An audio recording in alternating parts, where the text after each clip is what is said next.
Ұялы телефонның дауысынан оянып, шырылдап жатқан телефонын қолына алып сағатқа қарады. 10 минуттай ұйықтай тұрайыншы деп тетікшесін басты да жастықтың астына тығып көзін қайта жұмды. Бірақ ұйқысы ашылып кеткен сияқты. Көзін жұмып жатып қасында жатқан әйелінің бір қалыпты демалысын сезінді. Екеуінің түндегі ұрысы есіне түсті. Баяғы сен үйленгелі өзгеріп кеттің, сен мені алдадың, сен менің сөзімді сөйлемей туысқандарыңның сөзін сөйлейсің, бәрінен төмен қоясың, сенің әке шешең неге сенің ақшаңды ала береді, әйтеуір бітпейтін жыр. Үйленгелі 2 күннің бірінде ұрыс, және барлық ұрыстың соңы келіп ақшаға тіреледі. Сонша жыл жақсы көріп, талай қыздың ішінен таңдап алған әйеліне қарап, шынымен менің арманым осы ма, деді күбірлеп. Екеуі үйленбей тұрып та ұрысып қала беретін. Бірақ ол кезде бір үйде тұрмағасын, бір төсекте жатпағасын ба, әйтеуір онша жүрегін ауыртпайтын. Ұрысып, аузы бұртиып, өкпелеп тұрғанын өзі бір әдемі болып көрінетін көзіне. Ал қазір даусын естісе тура өлтіре тастағысы келеді. 2 күннің бірінде егер саған ұнамаса бопты ажырасайық, сенің қай жеріңе қызығып тигенімді Құдай білсін деп шыға келеді. Осы сөзді естігеніне тура 5 жыл болды. Кет, сені ешкім бұл жерде ұстап тұрған жоқ деп айтуға аузы бармайды. Іштей қимайды. Екеуі студент кезден бірге жүрді, жастық шақтарын бірге өткізді. Айта берсе талай нәрсе бар қимайтын. Бірақ Сәулені не істейді? Сәуле ойына түскен кезде атып тұрып киіне бастады. Бүгін екеуі ертелек кездесіп дәрігерге баруы керек еді. Қара басып ұмытып кеткенін қарашы. Қайрат, шай ішпей кете бересің бе? Деді әйелі бұның асығыс киініп жатқанын көріп. Жоқ, бүгін бастық ертелек кел деген. Сонда мені күтпейсің бе? Деді мөлдір бұның асығыс түріне қарап. Жоқ, бүгін өзің жаяу бара бер жұмысыңа, деді де бөлмеден атып шықты. Ішінен бір боқтады, бірақ кімді және не үшін боқтағаны өзі де түсінбейді. Сәулемен кездесеміз деген жеріне кешігіп келді. Тиін кешіктің ғой, деді Сәуле жымиып. Сәлем, деді, іші біртүрлі елжіреп кетті. Сәуле еркелеткен кезде өзінің әжесі сияқты мұны тиін дейді. Қазір Сәуленің орнында мөлдір болса, кешіккені үшін талай жерге барып, аспанды Қайраттың төбесіне түсіріп жіберетін еді. 2 көзі жолда болғанымен Сәуленің қолын ұстап, сүйіп қойды. Қалай ұйықтадың? Қалай ұйықтаушы едім, сен ана қатынның қойнында жатқан кезде, деді Сәуле. Жаным, кішкене шыдашы, уақыты келген кезде міндетті түрде айтамын, деді Сәуленің бетіне қарай алмай. Түсінбеймін, ол да ажырасқысы келіп жүр, сен де жақсы көрмеймін дейсің, орталарыңда бала да жоқ, неге ажыраспайсыңдар? Сен ажырасамын дегенше туатын болдым ғой. Жандарым сол, олай болмайды, бүгін бәрін айтамын да үйіне жіберемін. Көңіл күйімді бұзбашы, сені сағындым, деді машинасын емхананың алдына тоқтатып жатып. Мен де сағындым, жұмыста тура барып сені сүйіп алғым келеді, бірақ ұяламын. Менің ойымша жұмыстағылардың бәрі біледі екеуміздің жүретінімізді. Мен де солай ойлаймын. Дәрігерге бірге кіресің бе? Мақұл, бірге кірсек, бірге кірейік, деді еңкейіп барып Сәуленің ернінен сүйді. Қойшы Қайрат, біреу көріп қойса, көрсе көре берсін, сен менікісің, соны біліп қой, деп сыртқа шықты. Күні бойы жұмыста жүріп, мөлдірге қалай айтамын деп басы қатты. Өзі де ажырасқысы келіп жүр, қуанбаса ренжи қоймас деген ой келіп, бүгін не болса да айтамын деп шешті. Мөлдір, сенімен сөйлесейін деп едім, деді жатын бөлмелеріне кірген кезде. Айта бер, деді мөлдір киімін ауыстырып жатып.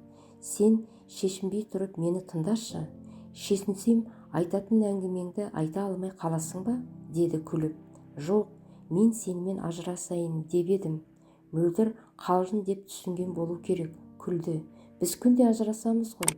Жоқ, мен шын айтып отырмын. Сәуленің аяғы ауыр. Қай Сәуле? Сенімен бірге істейтін бе? Деді де бұның бетіне анықтап қарады да бәрін түсінді. Төсекке отыра кетті. Мүмкін емес.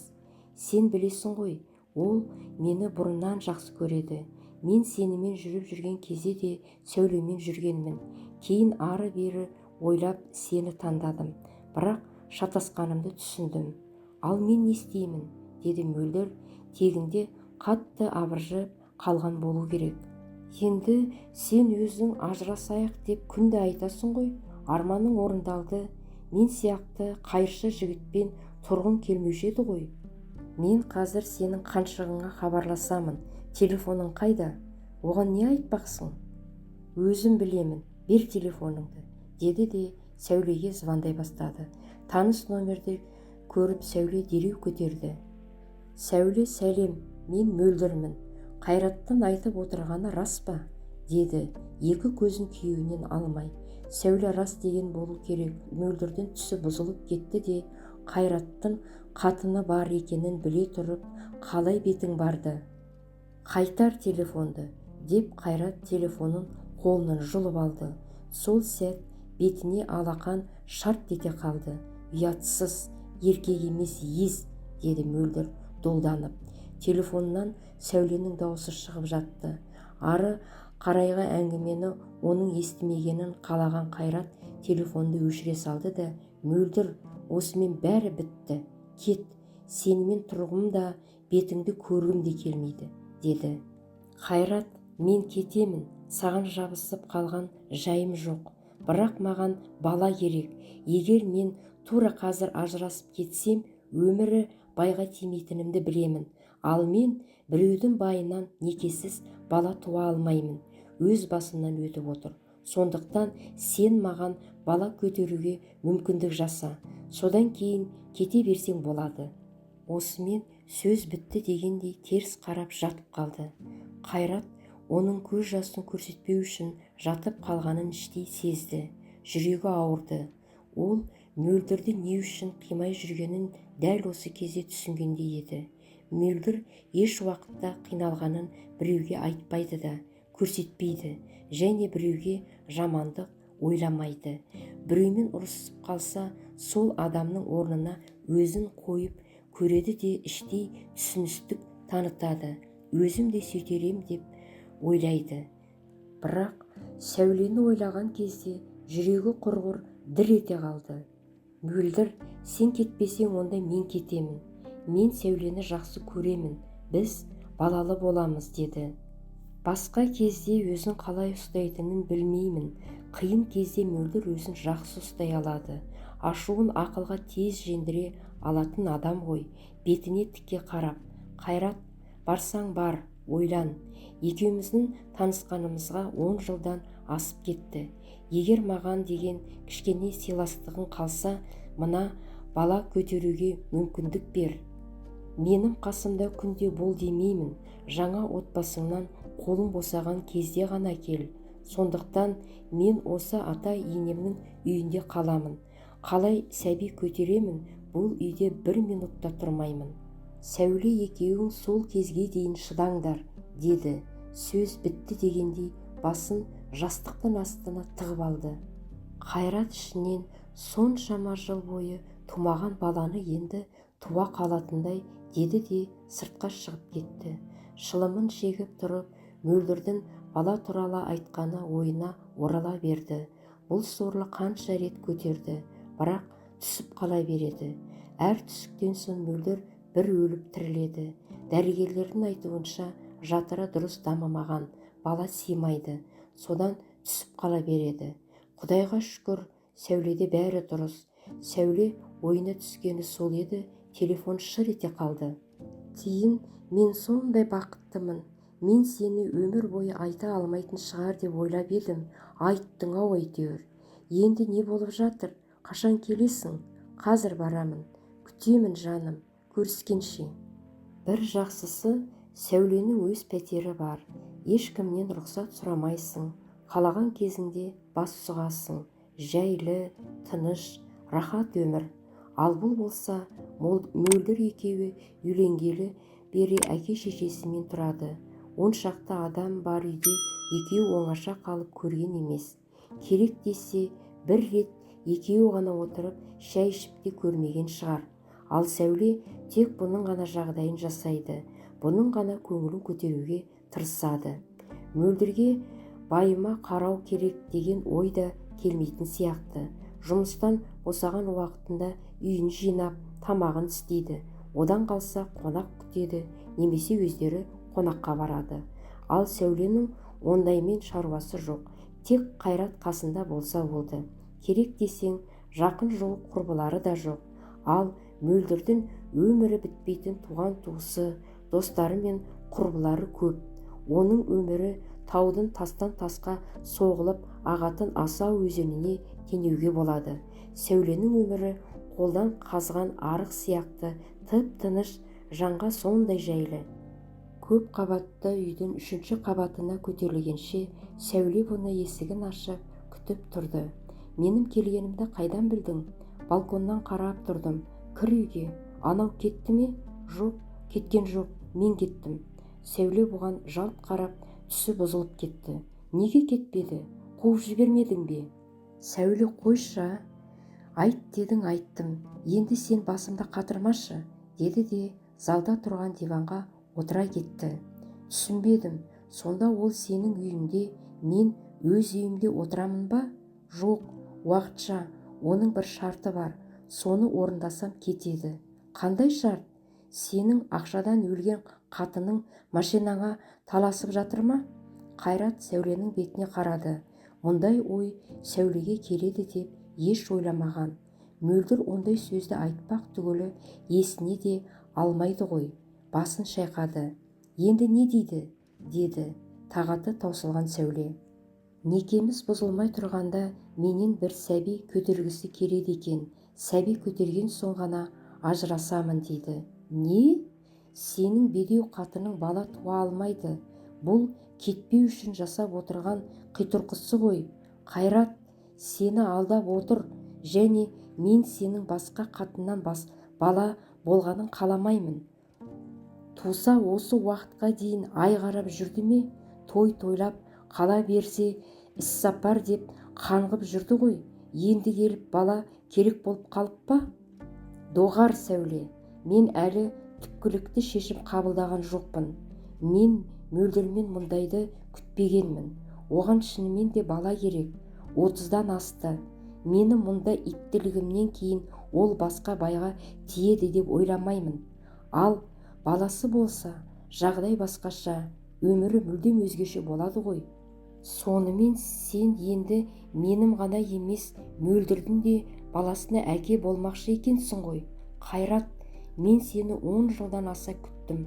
Басында күйем-сүйем деп жүріп, Мөлдірге үйленіп алдың. Өзің шатасыппын, сені сүйеді екенмін деп қайта келдің. Енді айтып отырғаның мынау ма? Қайрат, егер сен Мөлдірмен заңды түрде ажыраспасаң, онда маған тек көпірден секіру ғана қалды. Өйткені қарнымды шермитіп әке-шешемнің бетіне қалай қараймын? Алдыртып тастайын дегенде өзің ғой, маған бала керек деген. Үйленемін деген өзің ғой, деді де жылап жіберді. Сәуле, мен Мөлдірмен қаламын деп отырған жоқпын ғой. Ол да адам. Сені қанша танысам, оны да мен сонша танимын. Жыламашы, ертең барып заңды түрде ажырасамын. Келші, деп Сәулені құшақтап жұбата бастады. Қайраттың басы әбден қатты. Мөлдір ештеңе болмағандай бұны киіндіріп, жуындырып, Сәулеге күнәра шығарып салады. Өзі түк болмағандай ата-енесіне шайын беріп, күліп қала береді. Бірақ түрінен көрініп ақ тұр, бала үшін бәріне көніп, әрең шыдап жүр. Бүкіл туған туыс екіге бөлінді. Біреуі Мөлдірдей келінді қайдан табамыз десе, екіншісі бедеу қатыннан құтылғаның дұрыс болған, Сәулені ал деп кеңес береді. Сәуле отыр күнде зар жылап, қашан ажырасасың, қашан үйленеміз деп. Мөлдір ғана тістеніп алып Сәуле туралы бір ауыз артық сөз айтпай шыдап жүр. Қайраттың түсінгені екеуін де қимайды, әсіресе Мөлдірді. Егер Сәуле көнсе, екінші әйел етіп алуға болар еді, бірақ қайдан, көнбейді ғой. Мөлдір бұдан бұрынырақ та 2-3 ай бірге тұрайық, алып жүрген емім бітіп қалды. Дәрігерлер үміт бар деп отыр. Олар айтқан уақытқа дейін көтермесем, Құдайдың басқа жазғаны сол шығар. Екеуміздің жолымыз екі бөлік болуына менің қарсылығым жоқ. Басың бос деген.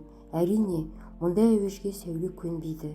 Алақандай ауылдың өсегіне ілігіп, елге қарабет болдым деп жылайды. Енді Қайрат тыныштық іздеп Сәуледен қаша бастады. Әйел адам үйленгенше ғана өзін жаман жағынан көрсетпейді екен. Сәуленің ашудан айтқан сөздерінің 50%-ын заңды қатыны айтып көрмепті. Тиін деп сызылып тұратын Сәуле бүгінде аузынан от шашқан айдаһардан кем емес. Қызғаныштан Қайратты жеп қоюға дайын, ал Мөлдірді күні-түні қарғап отыратынды шығарды. Әдейі істеп отыр, сен ақымақ, соған сеніп отырсың, ол өлсе кетпейді деп жылайды. Сөзінің жаны бар. Шынымен Мөлдір бала көтерсе, бұл оған қалай кетемек? Бүгінде екі қатынның қайсысының таңдарын білмей басы қатып, жұмыстан үйге ертерек келіп еді, әкесі шақырып алып: балам, өстіп жүре бересің бе? Мөлдірдің күйін көріп отырсың, күннен күнге солып барады. Ана жақта Сәуле не күйде, оны бір Құдай біледі. Бір шешімге келдің бе? Менің ақылымды тыңдасаң, қатыннан қатынның жорғасы жоқ. Айналып келгенде өзің қандайсың, қатын сондай болады. Мен де періште емеспін. Шешеңнен басқа қатынға барған жоқпын деп айта алмаймын, бірақ ойнасты отбасыма араластырған емеспін. Сондықтан менің ақылымды тыңдасаң, бірінші қатын Құдайдан, екінші қатын анау-мынаудан дейді екен. Өзімізге Мөлдірден басқа келін керегі жоқ. Егер Сәулесіз өмір сүре алмаймын десең, онда өзің біл. Бірақ оны мен келін ретінде үйіме түсіре алмаймын. Әкесін де, шешесін де жақсы білемін. Одан берекелі келін шығады деп ойламаймын. Менің сөзім осы, деді баласына қарап. Қайрат та әкесіне шаршаулы жүзбен қарады. Одан соң, білмеймін, екеуінен де айырылып қалған сияқтымын, деді баяу ғана. Сол күні Мөлдір жұмыстан үйге келген жоқ. Телефонын да өшіріп тастапты. Әбден дегбірі кетті. Сәулеге барайын десе аяғы тартпай тұр. Ол да қайта-қайта телефон соғып, қашан келесің деп мазасын алып бітті. Хабарласпа деп телефонын өшіріп тастайын десе, Мөлдір хабарласып қалама деп өшіре алмай тұр. Мөлдірдің үн-түнсіз үйге келмей қойғанына қарағанда көтерген сияқты. Енді оған бай керек емес. Бір күн бәйбішенің, бір күн тоқалдың қойнында жатып, жаман үйреніп қалыпты. Жалғыз жатып, елегізе берді. Түнгі сағат 12-де аса Сәуледен SMS хабар келді.